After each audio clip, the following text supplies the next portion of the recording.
And the United Nations has called on all world governments of the world to release all prisoners of conscience as the world commemorates the International Mandela Day. The multilateral body also called on all world citizens to take actions that will inspire change as coronavirus public health crisis continues to threaten lives. Our correspondent Mayor Thomas reports on this. As a prisoner of conscience, Mandela retained his dignity and commitment to his ideals. Let his example propel any government that keeps such prisoners to release them. There should be no prisoners of conscience in the 21st century. The theme for the 2020 commemoration of Nelson Mandela International Day is Take Action, Inspire Change. The day, instituted by the United Nations General Assembly in 2009, honors the legacies and values of Nelson Mandela. It is in your hands. Mandela Day is to really remind us of where the struggle that people have undertaken so that we can enjoy the liberty that we enjoy today. It is a day to remind everyone that we can all make an impact and transform our communities one effort at a time. This inspiring message cannot be more significant than now, as the coronavirus pandemic rages on, changing aspects of everyday life.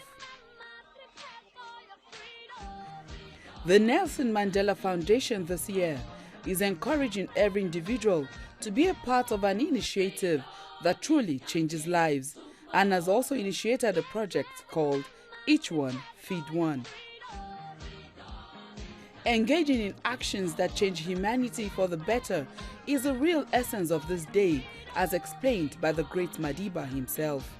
Mandela Day will not be a holiday, but a day devoted to service. It is our hope that people will dedicate their time and effort to improve the conditions within their own community. Freedom is coming tomorrow. Get ready, mama, prepare for your freedom. The virtues and values of Madiba were tried and shaped by the unfairness of the apartheid system towards black South Africans, as established by South Africa's white minority government. Vigorous Hall of Fame. A Hall of Fame. Nelson Mandela, who joined the African National Congress Party in 1943, became involved in anti-colonial and African nationalist politics.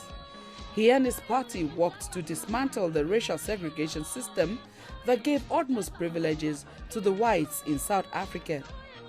This led to several arrests, and in 1964, he was sentenced to life imprisonment. His release in 1990 eventually ended white domination in South Africa, and an election in 1994 brought him as the first black president of the country.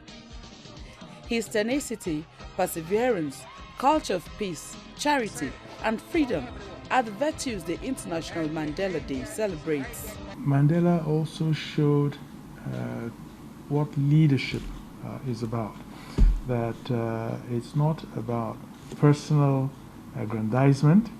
You know, he served only one term and handed over, which is something that is unique actually in the world, if not not only in Africa. So peace, you know, he personified that because he came out of 27 years of imprisonment with minimum bitterness. He was able to really forgive, you know, and again, looking at the bigger picture, you know, he understood that carrying bitterness was going to be counterproductive to the development of the country and the development of his people, and he eschewed bitterness. So I think that's also a lesson for mankind and leaders everywhere. As the world battles one of the worst crises ever faced by humanity since World War II, commemorating this day is still important. Well, we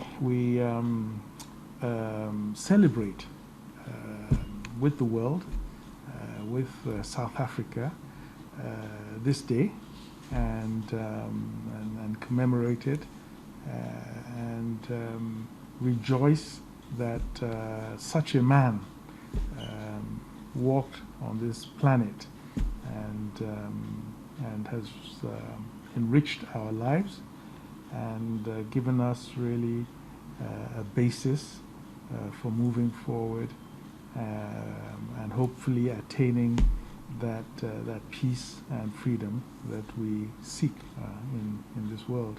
It is not only South Africa that needs to remember that the freedom they enjoy comes at a cost. Many countries of the world, including Nigeria, the freedom we all enjoy today cost the blood and sweat of some freedom fighters. It is therefore important that we nurture and cherish this freedom by maintaining peace in our communities. Moya Thomas, TVC News, Abuja.